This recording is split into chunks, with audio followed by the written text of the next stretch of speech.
இன்றைய ஆதவன் பார்வையில் திருவள்ளூர் வட்டாட்சியர் அலுவலகத்தில் நடைபெற்ற ஜமாபந்தி நிகழ்ச்சியை திருவள்ளூர் சட்டமன்ற உறுப்பினர் தொடங்கி வைத்தார். திருவள்ளூர் மாவட்டத்தில் உள்ள 9 வட்டங்களிலும் 1434ஆம் பசலி ஆண்டுக்கு வருவாய் தீர்வாயம் நடத்திடவும், கிராம கணக்குகளை தணிக்கை செய்திடவும் வருவாய் தீர்வாய அலுவலர்கள் நிர்ணயம் செய்வது குறித்து மாவட்ட கலெக்டர் பிரதாப் உத்தரவிட்டிருந்தார். அதன்படி திருவள்ளூர் வட்டாட்சியர் அலுவலகத்தில் நேற்று ஜமாபந்தி நிகழ்ச்சி தொடங்கியது. திருவள்ளூர் வட்டாட்சியர் அலுவலகத்தில் நடைபெற்ற ஜமாபந்தி நிகழ்ச்சியில் திருவள்ளூர் சட்டமன்ற உறுப்பினர் வி.ஜி. ராஜேந்திரன் கலந்து கொண்டு ஜமாபந்தி நிகழ்ச்சியை தொடங்கி வைத்தவுடன் பொதுமக்கள் வழங்கிய மனுக்களை பெற்றுக்கொண்டார்.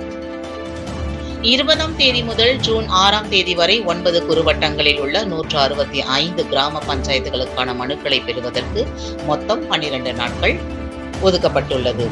இந்த ஜமாபந்தி நிகழ்வில் திருவள்ளூர் வட்டாட்சியர் உள்ளிட்ட அரசு அதிகாரிகள் கலந்து கொண்டனர்.